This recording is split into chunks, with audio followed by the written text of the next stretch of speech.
Mark Reed Edwards, marketing leader at HFS. Welcome to the second edition of Up Close with our Healthcare and Life Sciences practice leader at HFS, Rohan Kulkarni. Rohan, great to have you back. Hey, Mark. Good morning. Good to see you. Good to see you too. Let's start with what you've been up to since our last chat. We have a new life sciences specific page at hfsresearch.com. You released some work on RPM. There was a piece on moral determinants of health. And you released a couple of data viewpoints on the maturity of life sciences service providers across the value chain and the shift of health plans from insurance to services. We'll also take a look ahead near the end of this. So let's start with the new life sciences page. Can you tell me about that? Absolutely. Excited about it. We have been doubling down in terms of the depth of our healthcare and life sciences practice over the last year and a half or so. And we've had a healthcare and life sciences page for a while, but now as we get deeper, we're beginning to sort of synthesize that further. So I'm kind of excited to see the new life sciences page come up. And for our audience and viewers, I would say that that's a much faster, easier, and effective manner in order to get access to, I would say, extremely quality and differentiated content with respect to life sciences specifically. Yeah. And you can get to it at hfsresearch.com/life-sciences. And it's an amazing wealth of information for our readers. So thanks for all the work you've done on that in recent months. It's wonderful. Thanks, Mark. Thanks. So can you tell me about that POV on RPMs? Absolutely. Look, I will say that it's kind of the industry first in terms of looking at the variables driven, and RPM is one use case of a variable driven health and wellness use case, I will say. And it's an industry first in terms of articulating what that ecosystem looks like. RPM has been around for a while. Variables are becoming more and more proliferated in terms of consumer use of it. But our perspective is an ecosystem driven. And I think the piece that we published recently clearly visualizes what that ecosystem looks like, the various different players, whether they're buyers or sellers or just collaborators, whether they're life sciences, whether they're health plans, hospital systems, software vendors, other kinds of service providers, hardware device manufacturers, all kinds. So I think it's a pretty comprehensive look at what that ecosystem looks like. Yeah. Interesting. So how about the POV on the moral determinants of health? Yeah, absolutely. So this one is a little close, near and dear to my heart. At HFS, we have been writing and talking about social determinants of health. Social determinants of health is essentially a framework that encapsulates where we live, where we work, and where we get educated and so on. It's sort of all of the underlying elements that impact our health.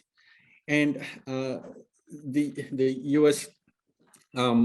Health agencies across the health and human services have a framework for social determinants of health, and it's been out there for a number of decades, and it's been used fairly well as well.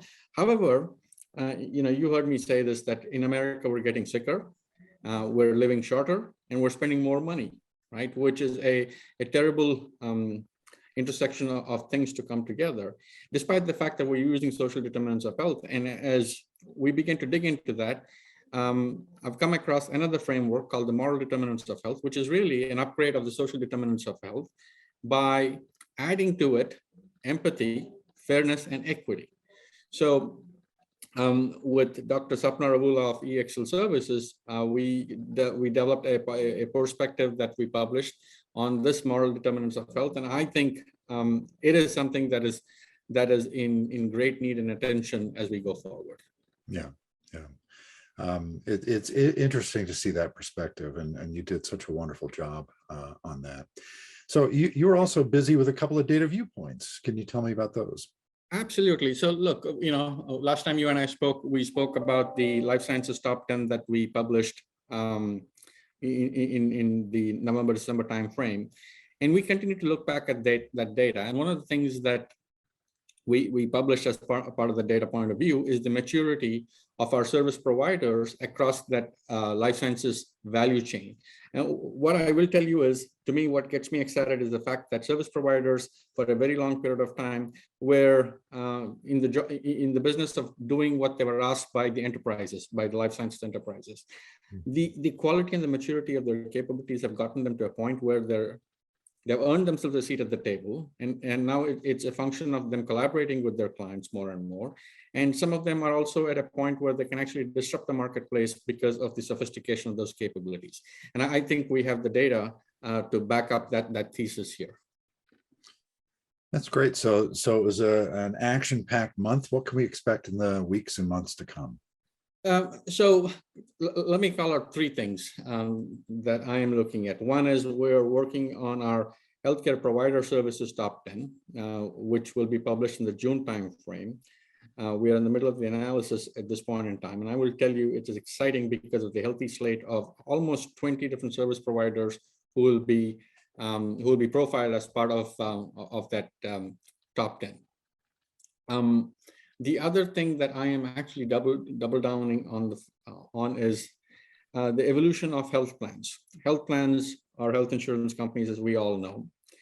And the latest analysis that I've done of the top 6 publicly traded or 6 largest publicly traded health plans tells me that 80% of their book of business is service related, and only 15 to 20% of their book of business is underwriting medical risk. So they are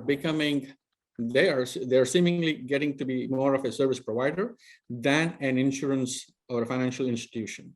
This to me is a highly understated but a hugely impactful transformation or a transition that's happening in the marketplace. So we will be thinking and writing about what does that mean to all of us across the healthcare ecosystem. And the last thing I will call out is Metaverse in healthcare.